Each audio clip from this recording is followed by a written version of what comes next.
Autobiography of a Yogi by Paramahamsa Yogananda.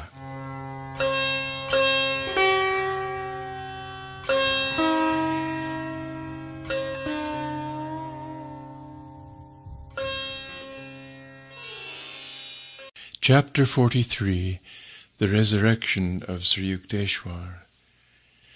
Lord Krishna, the glorious form of the Avatar, appeared in a shimmering blaze as I sat in my room at the Regent Hotel in Bombay. Shining over the roof of a high building across the street, the ineffable vision had suddenly burst on my sight as I gazed out of my long, open third-story window. The divine figure waved to me, smiling and nodding in greeting. When I could not understand the exact message of Lord Krishna, he departed with a gesture of blessing. Wondrously uplifted, I felt that some spiritual event was presaged. My western voyage had for the time being been cancelled. I was scheduled for several public addresses in Bombay before leaving on a return visit to Bengal. Sitting on my bed in the Bombay Hotel at 3 o'clock in the afternoon of June 19th, 1936, 1 week after the vision of Krishna, I was roused from my meditation by a beatific light. Before my open and astonished eyes, the whole room was transformed into a strange world, the sunlight transmuted into supernal splendor. Waves of rapture engulfed me as I beheld the flesh and blood form of Sri Yukteswar. "My son," Master spoke tenderly, on his voice an angel-bewitching smile. For the first time in my life, I did not kneel at his feet in greeting, but instantly advanced to gather him hungrily in my arms, moment of moments. The anguish of past months was toll I counted weightless against the torrential bliss now descending. "Master mine, beloved of my heart, why did you leave me?" I was incoherent in an excess of joy. "Why did you let me go to the Kumbh Mela? How bitterly I have blamed myself for leaving you. I did not want to interfere with your happy anticipation of seeing the pilgrimage spot where I first met Babaji. I left you only for a little while. Am I not with you again? But is it you, Master, the same Lion of God? Are you wearing a body like the one I buried beneath the cruel Puri sands?" "Yes, my child, I am the same. This is a flesh and blood body. Though I see it as ethereal, to your sight it is physical. From the cosmic atoms I created an entirely new body, exactly like that cosmic dream physical body which you laid beneath the dream sands at Puri in your dream world. I am in truth resurrected, not on earth, but on an astral planet. Its inhabitants are better able than earthly humanity to meet my lofty standards. There you and your exalted loved ones shall some day come to be with me." "Deathless Guru, tell me more." Master gave a quick, mirthful chuckle. "Please, dear one," he said, "won't you relax your hold a little?" "Only a little." I had been embracing him with an octopus grip. I could detect the same faint, fragrant, natural odor which had been characteristic of his body before. The thrilling touch of his divine flesh still persists around the inner sides of my arms and in my palms whenever I recall those glorious hours. As prophets are sent on earth to help men work out their physical karma, so I have been directed by God to serve on an astral planet as a savior, Sri Yukteswar explained. It is called Hiranyaloka, or illumined astral planet. There I am aiding advanced beings to rid themselves of astral karma and thus attain liberation from astral rebirths. The dwellers on Hiranyaloka are highly developed spiritually. All of them had acquired in their last earth incarnation the meditation-given power of consciously leaving their physical bodies at death. No one can enter Hiranyaloka unless he has passed on earth beyond the state of Savikalpa Samadhi into the higher state of Nirvikalpa Samadhi. The Hiranyaloka inhabitants have already passed through the ordinary astral spheres, where nearly all beings from earth must go at death. There they worked out many seeds of their past actions in the astral worlds. None but advanced beings can perform such redemptive work effectually in the astral worlds. Thus, in order to free their souls more fully from the cocoon of karmic traces lodged in their astral bodies, these higher beings were drawn by cosmic law to be reborn with new astral bodies on Hiranyaloka, the astral sun, or heaven, where I have resurrected to help them. There are also highly advanced beings on Hiranyaloka who have come from the superior, subtler causal world.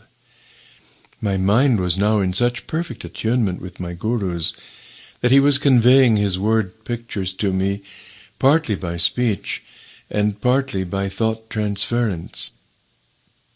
I was thus quickly receiving his idea tabloids.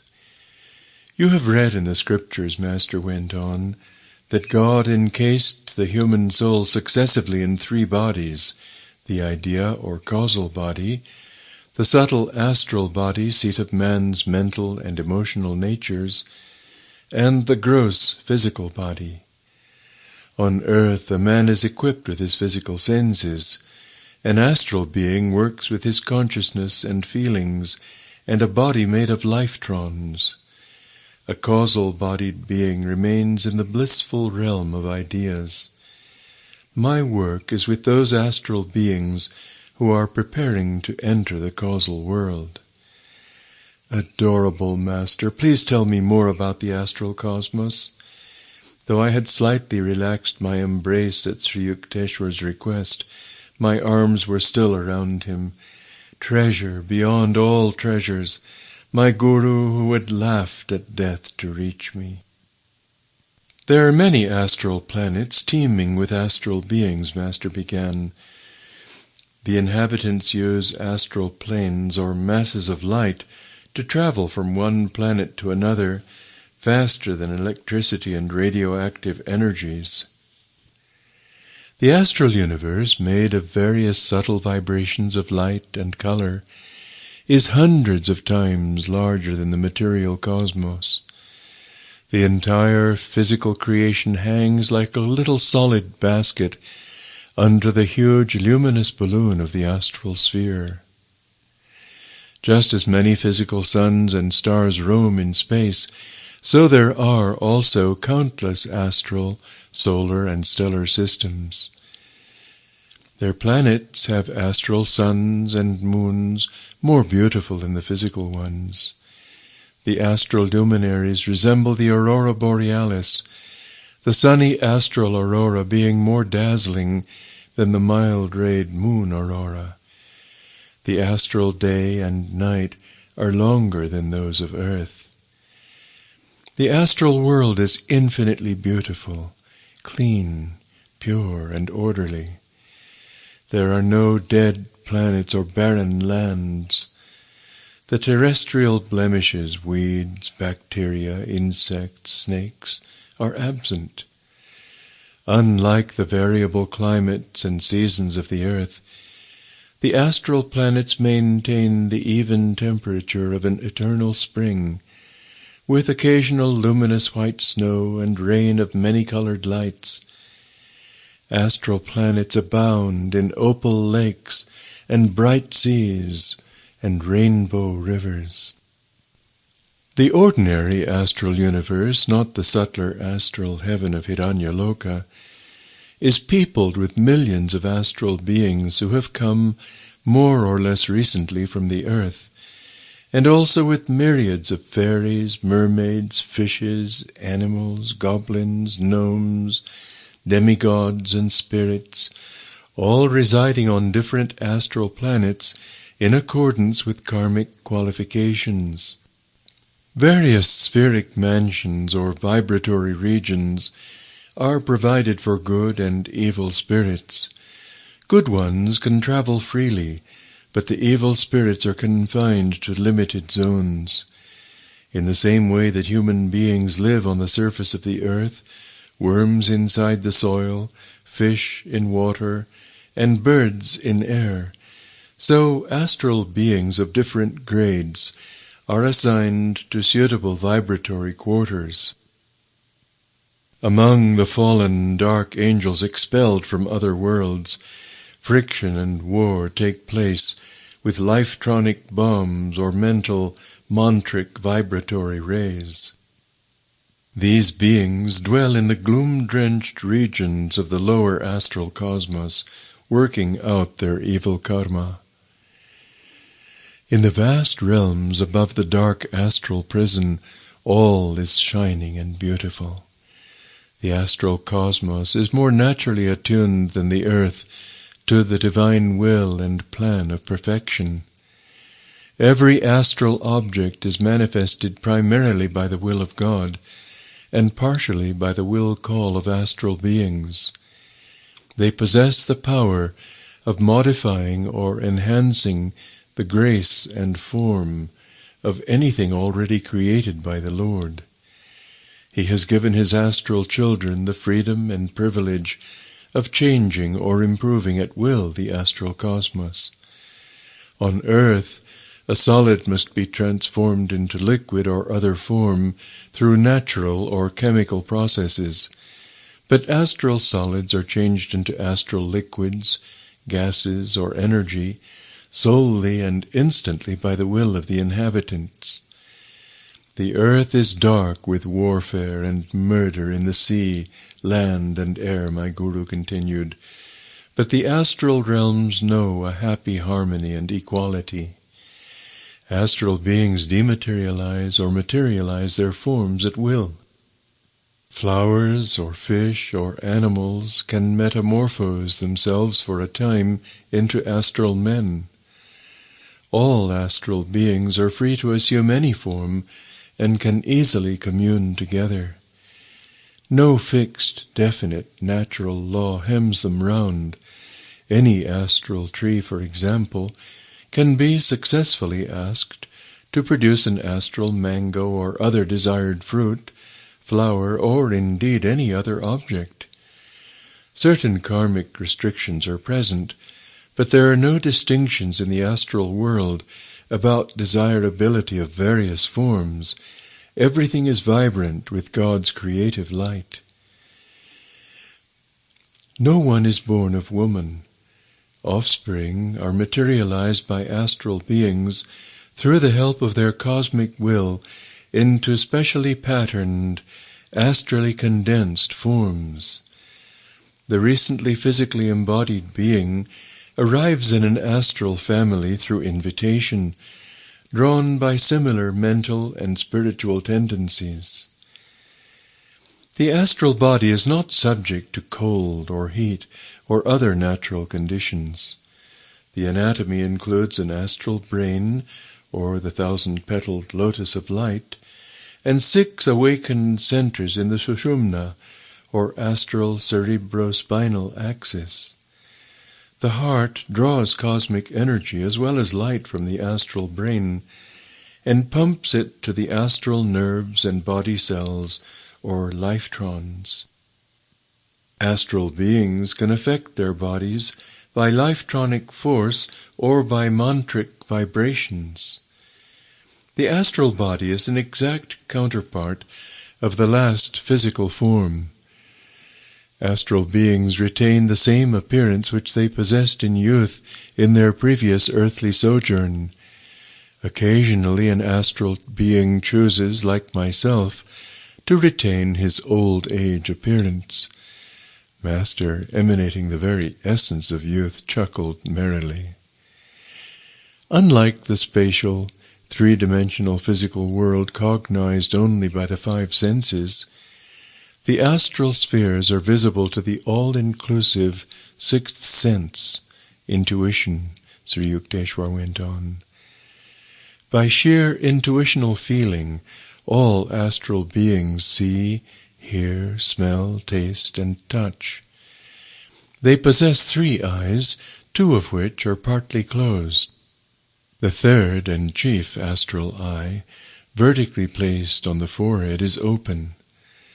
Astral beings have all the outer sensory organs, ears, eyes, nose, tongue, and skin, but they employ the intuitional sense to experience sensations through any part of the body. They can see through the ear or nose or skin. They are able to hear through the eyes or tongue, and can taste through the ears or skin, and so forth. Man's physical body is exposed to countless dangers, and is easily hurt or maimed. The ethereal astral body may occasionally be cut or bruised, but is healed at once by mere willing. Gurudeva, are all astral persons beautiful? Beauty in the astral world is known to be a spiritual quality, and not an outward conformation, Sri Yukteswar replied.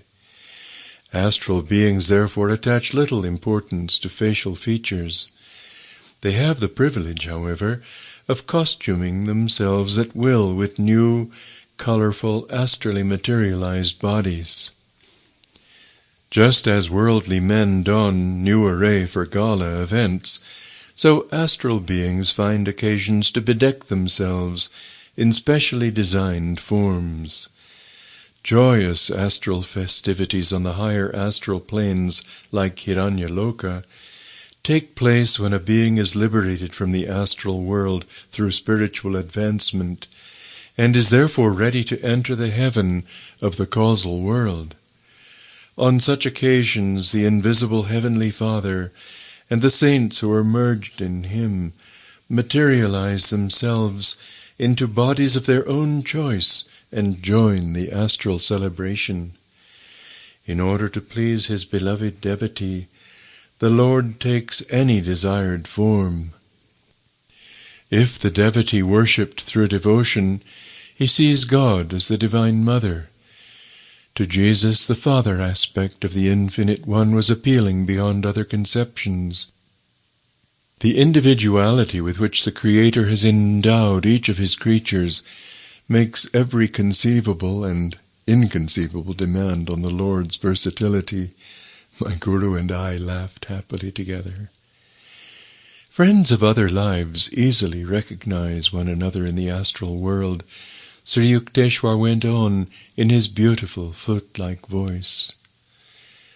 Rejoicing at the immortality of friendship, they realize the indestructibility of love, often doubted at the time of sad, delusive partings of earth life. The intuition of astral beings pierces through the veil and observes human activities on earth. But man cannot view the astral world unless his sixth sense is somewhat developed. Thousands of earth dwellers have momentarily glimpsed an astral being or an astral world. The advanced beings on Hiranyaloka remain mostly awake in ecstasy during the long astral day and night, helping to work out intricate problems of cosmic government and the redemption of prodigal sons, earth-bound souls. When the Hiranyaloka beings sleep, they have occasional dreamlike astral visions. Their minds are usually engrossed in the conscious state of highest nirvikalpa bliss. Inhabitants in all parts of the astral worlds are still subject to mental agonies. The sensitive minds of the higher beings on planets like Hiranyaloka feel keen pain if any mistake is made in conduct or perception of truth. These advanced beings endeavor to attune their every act and thought with the perfection of spiritual law. Communication among the astral inhabitants is held entirely by astral telepathy and television. There is none of the confusion and misunderstanding of the written and spoken word which earth dwellers must endure.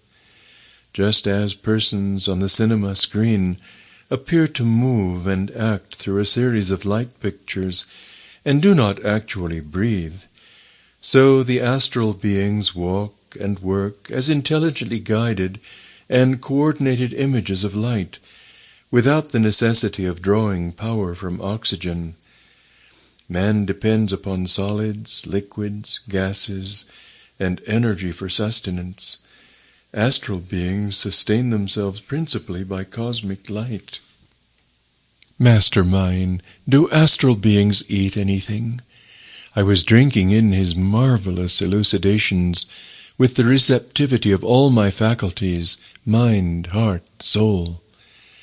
Superconscious perceptions of truth are permanently real and changeless, while fleeting sense experiences and impressions are never more than temporarily or relatively true, and soon lose in memory all their vividness.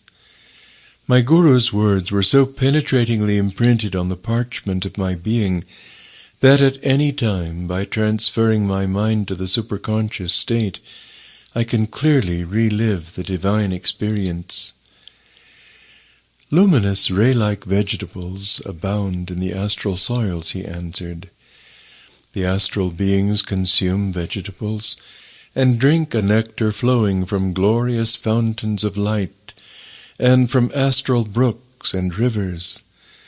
Just as invisible images of persons on the earth can be dug out of the ether and made visible by a television apparatus, later being dismissed again into space, so the God-created, unseen astral blueprints of vegetables and plants floating in the ether are precipitated on an astral planet by the will of its inhabitants. In the same way, from the wildest fancy of these beings, whole gardens of fragrant flowers are materialized, returning later to the etheric invisibility.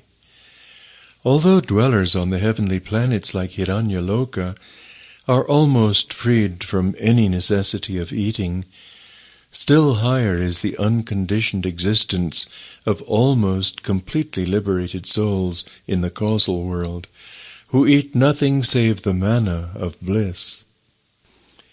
The earth-liberated astral being meets a multitude of relatives, fathers, mothers, wives, husbands, and friends, acquired during different incarnations on earth, as they appear from time to time in various parts of the astral realms. He is therefore at a loss to understand whom to love especially.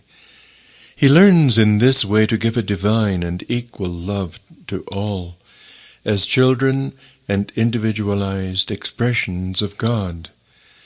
Though the outward appearance of loved ones may have changed, more or less according to the development of new qualities in the latest life of any particular soul, the astral being employs his unerring intuition to recognize all those once dear to him in other planes of existence, and to welcome them to their new astral home.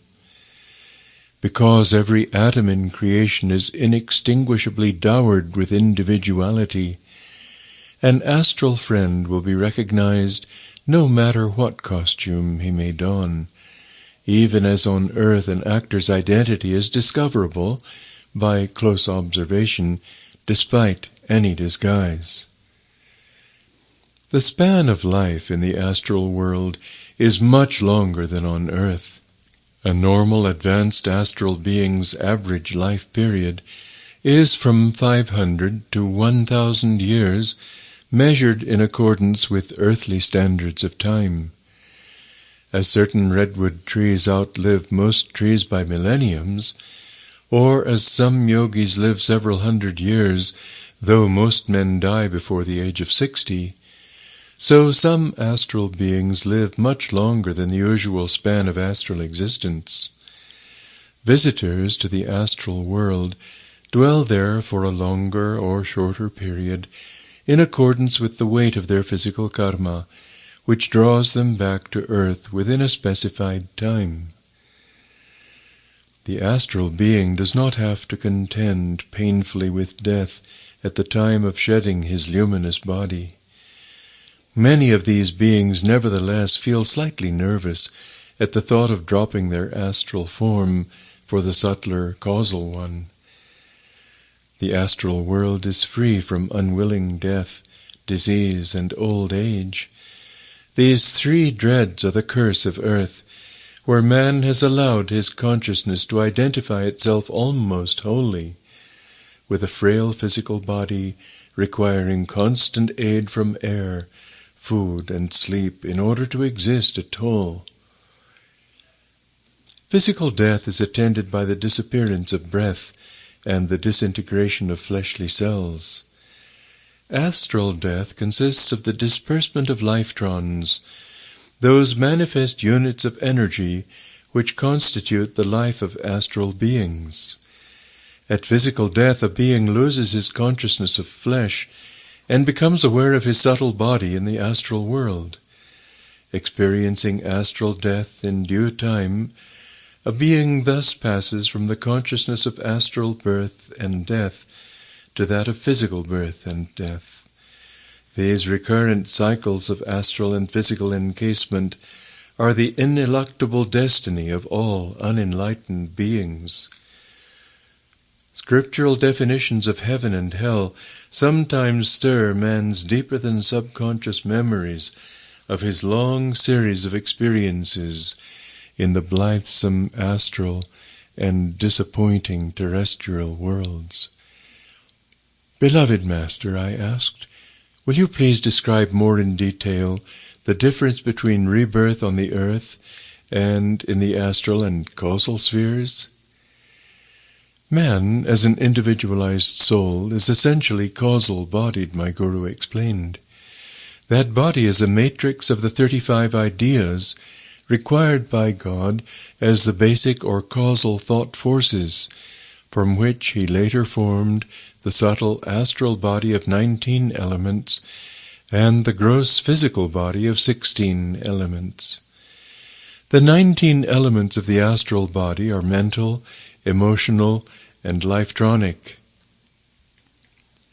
The 19 components are intelligence, ego, feeling, mind, sense consciousness, 5 instruments of knowledge, the subtle counterparts of the senses of sight, hearing, smell, taste, touch, 5 instruments of action, the mental correspondence for the executive abilities to procreate, excrete, talk, walk, and exercise manual skill, and the 5 instruments of life force, those empowered to perform the crystallizing, assimilating, eliminating, metabolizing, and circulating functions of the body.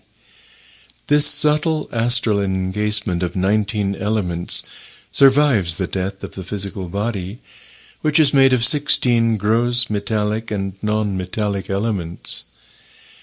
God thought out different ideas within himself and projected them into dreams. Lady Cosmic Dream thus sprang out, decorated in all her colossal, endless ornaments of relativity.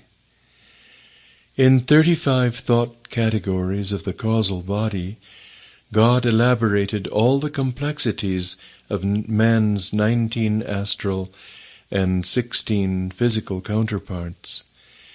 By condensation of vibratory forces, first subtle, then gross, he produced man's astral body and, finally, his physical form.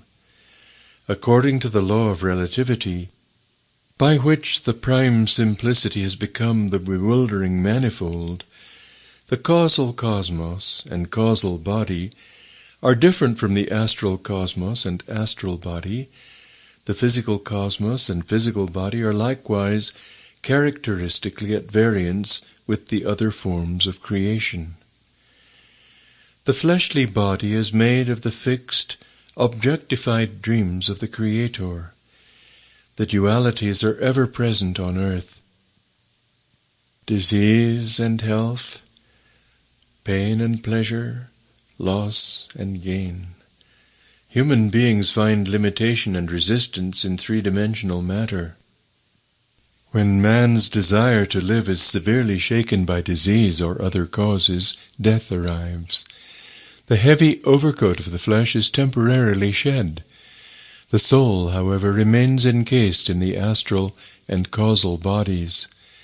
The adhesive force by which all three bodies are held together is desire. The power of unfulfilled desires is the root of all man's slavery. Physical desires are rooted in egotism and sense pleasures. The compulsion or temptation of sensory experience is more powerful than the desire force connected with astral attachments or causal perceptions. Astral desires center around enjoyment in terms of vibration. Astral beings enjoy the ethereal music of the spheres and are entranced by the sight of all creation as exhaustless expressions of changing light.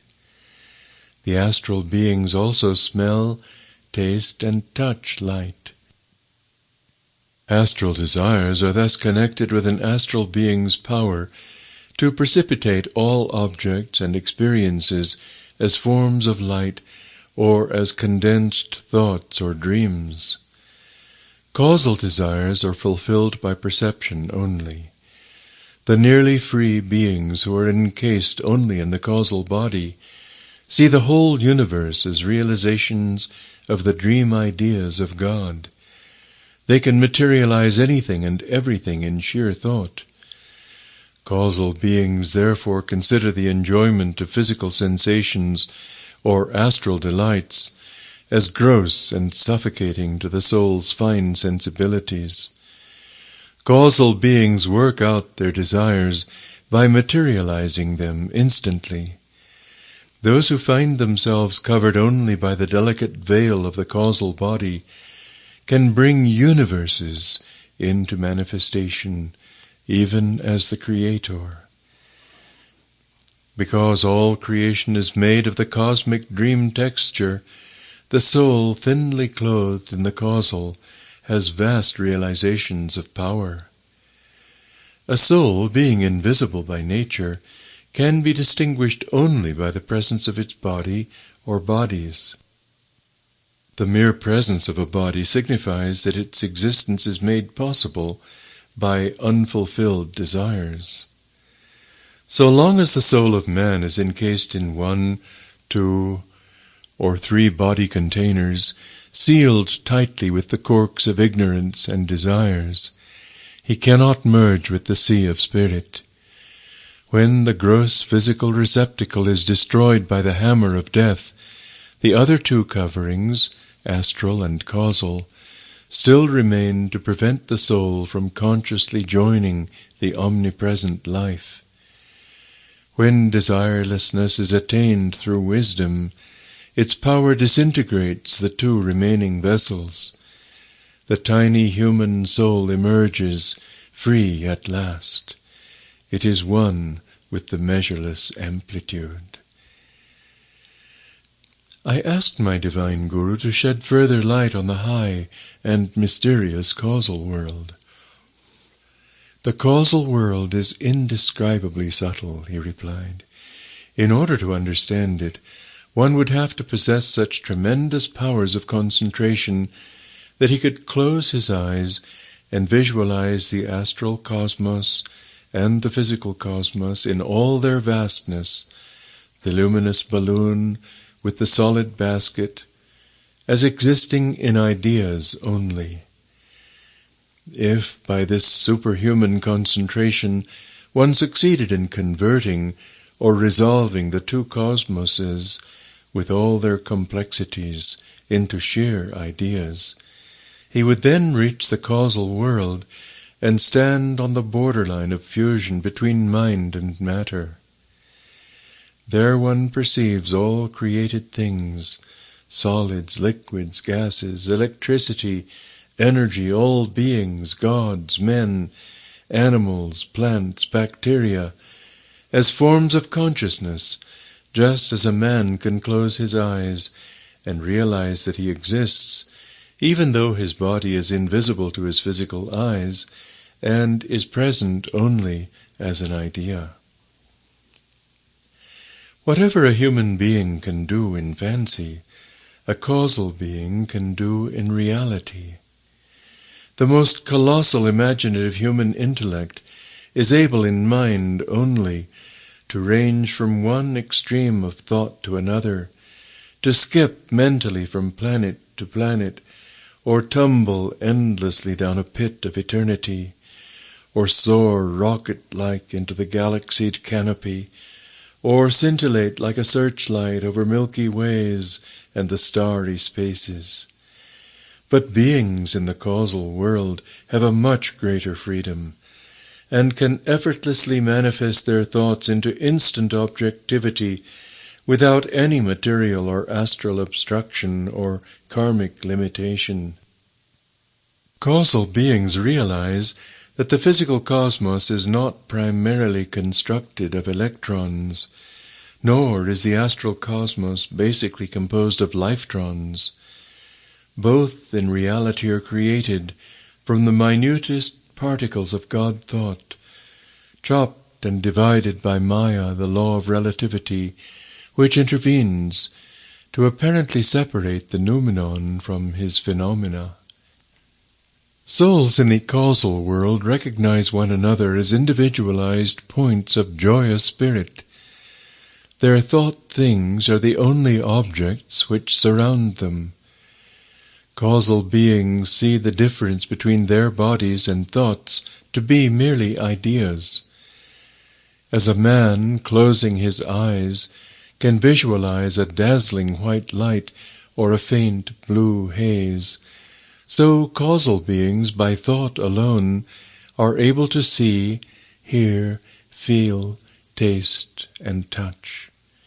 They create anything, or dissolve it, by the power of cosmic mind. Both death and rebirth in the causal world are in thought. Causal-bodied beings feast only on the ambrosia of eternally new knowledge.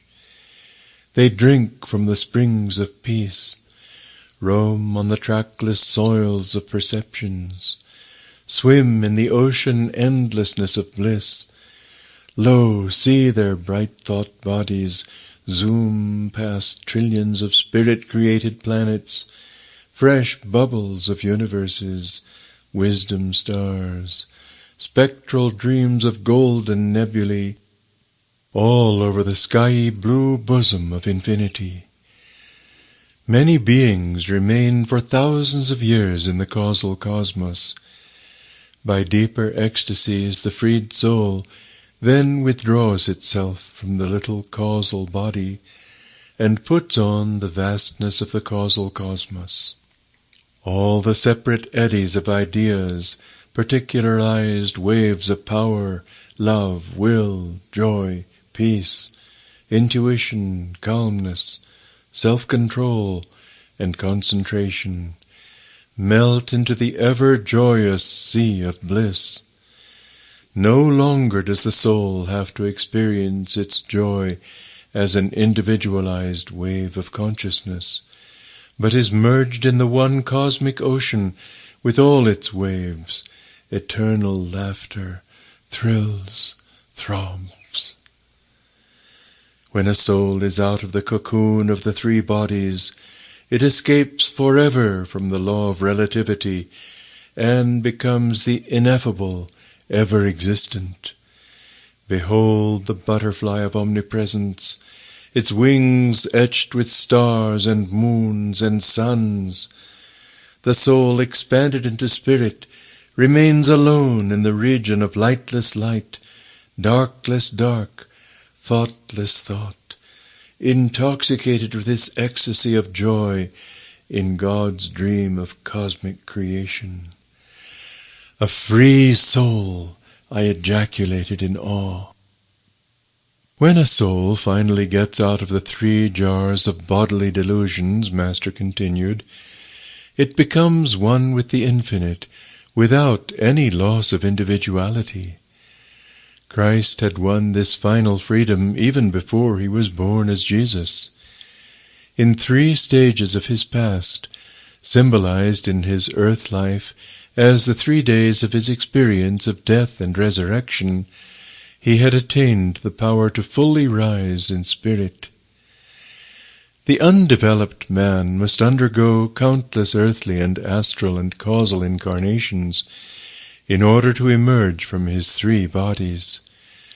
A master who achieves this final freedom may elect to return to earth as a prophet, to bring other human beings back to God, or, like myself, he may choose to reside in the astral cosmos. There a Savior assumes some of the burden of the inhabitants' karma, and thus helps them to terminate their cycle of reincarnation in the astral cosmos and go on permanently to the causal spheres. Or a free soul may enter the causal world to aid its beings to shorten their span in the causal body, and thus attain the absolute freedom. Resurrected One, I want to know more about the karma which forces souls to return to the 3 worlds. I could listen forever, I thought, to my omniscient Master. Never in his earth life had I been able at one time to assimilate so much of his wisdom.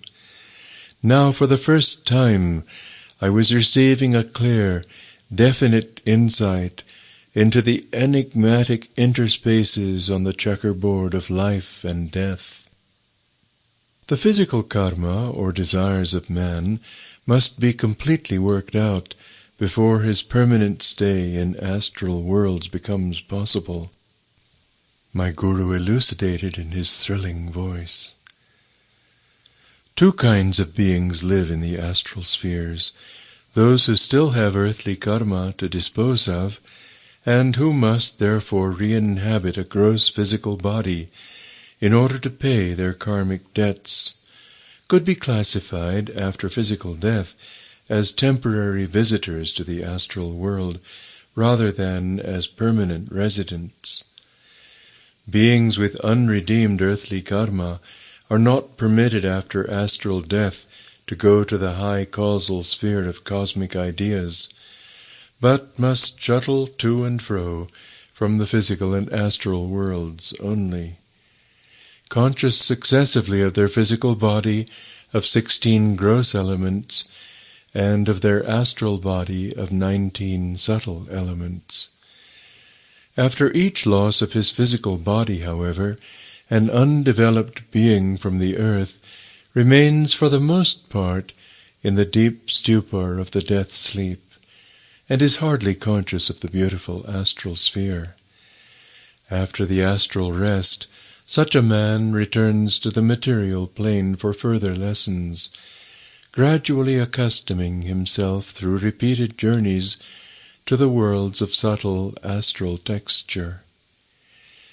Normal or long-established residents of the astral universe, on the other hand, are those who, freed forever from all material longings, need return no more to the gross vibrations of earth.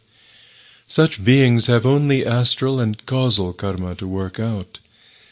At astral death, these beings pass to the infinitely finer and more delicate causal world. Shedding the thought form of the causal body at the end of a certain span, determined by cosmic law, these advanced beings then return to Hiranyaloka or a similar high astral planet, reborn in a new astral body to work out their unredeemed astral karma.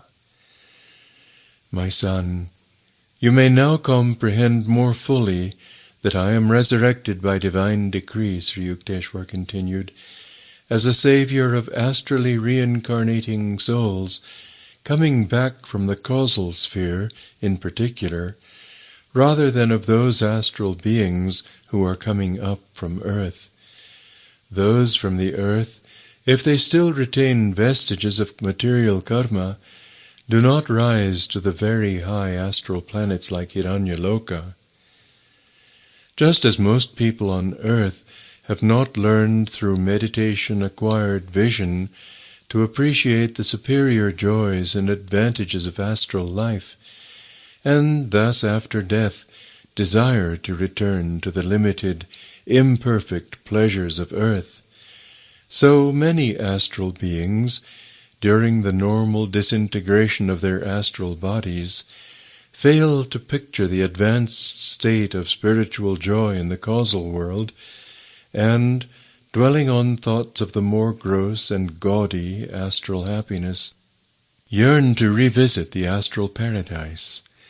Heavy astral karma must be redeemed by such beings before they can achieve, after astral death, a permanent stay in the causal thought world, so thinly partitioned from the Creator.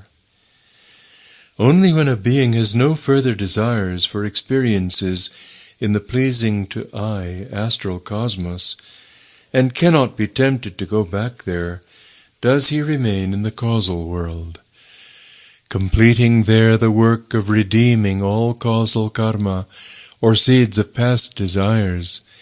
The confined soul thrusts out the last of the three corks of ignorance, and, emerging from the final jar of the causal body, commingles with the eternal. Now do you understand? Master smiled so enchantingly. Yes, through your grace, I am speechless with joy and gratitude. Never from song or story had I ever received such inspiring knowledge. Though the Hindu scriptures refer to the causal and astral worlds, and to man's three bodies, how remote and meaningless those pages, compared with the warm authenticity of my resurrected Master. For him indeed existed not a single undiscovered country from whose bourne no traveller returns. The interpenetration of man's three bodies is expressed in many ways through his threefold nature, my great Guru went on.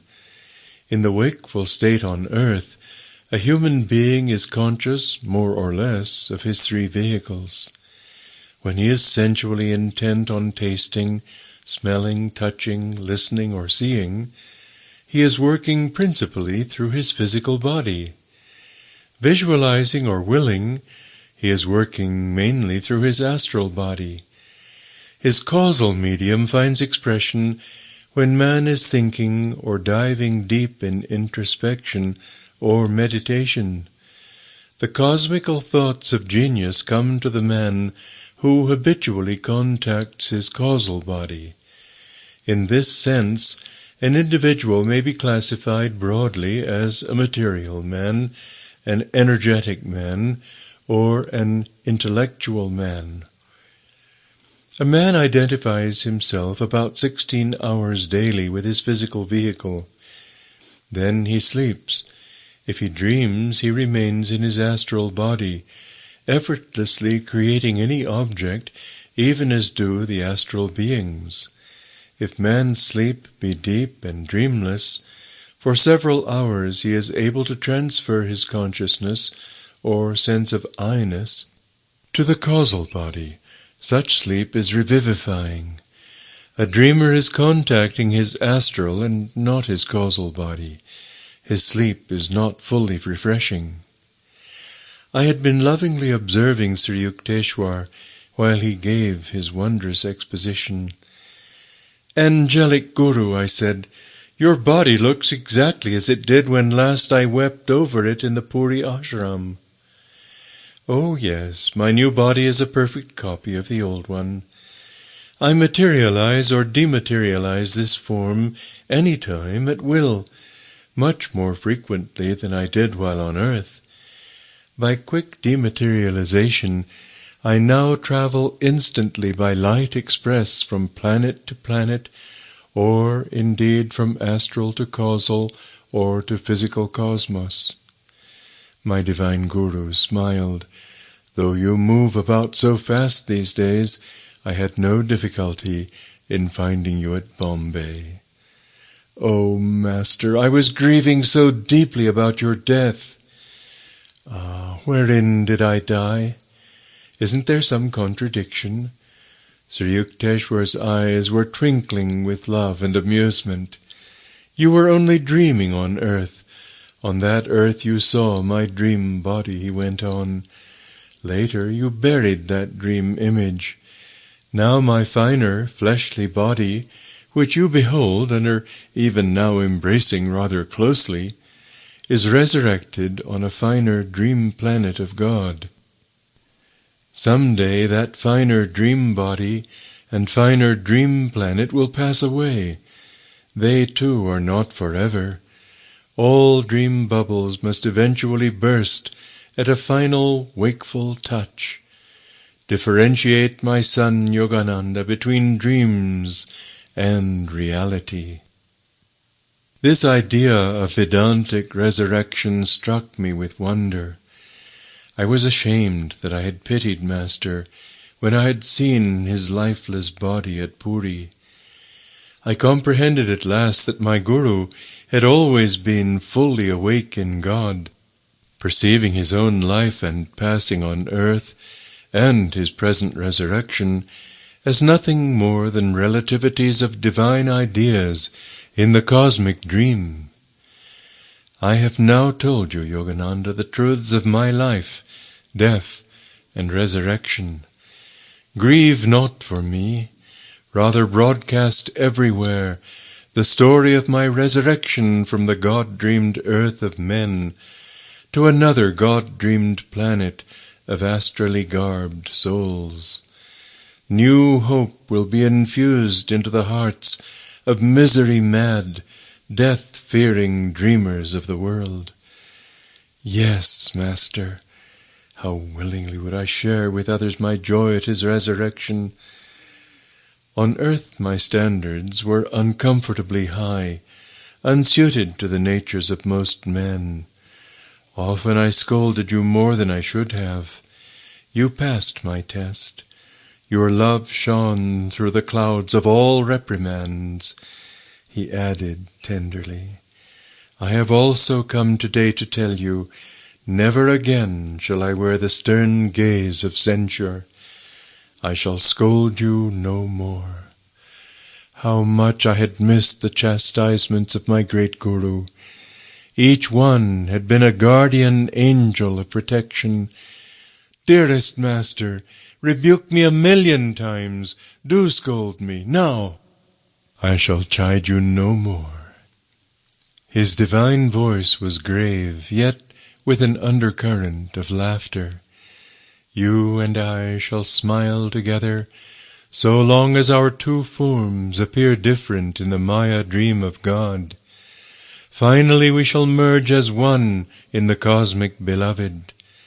Our smiles shall be his smile, our unified song of joy vibrating throughout eternity to be broadcast to God-tuned souls. Sir Yukteswar gave me light on certain matters which I cannot reveal here. During the 2 hours that he spent with me in the Bombay hotel room, he answered my every question. A number of world prophecies uttered by him that June day in 1936 have already come to pass. I leave you now, beloved one. At these words I felt Master melting away within my encircling arms. My child, his voice rang out, vibrating into my very soul firmament. Whenever you enter the door of Nirvikalpa Samadhi and call on me, I shall come to you in flesh and blood, even as today. With this celestial promise, Sir Yukteswar vanished from my sight. A cloud-like voice repeated in musical thunder, Tell all, whosoever knows by Nirvikalpa realization that your earth is a dream of God, can come to the finer dream-created planet of Hiranyaloka, and there find me resurrected in a body exactly like my earthly one. Yogananda, tell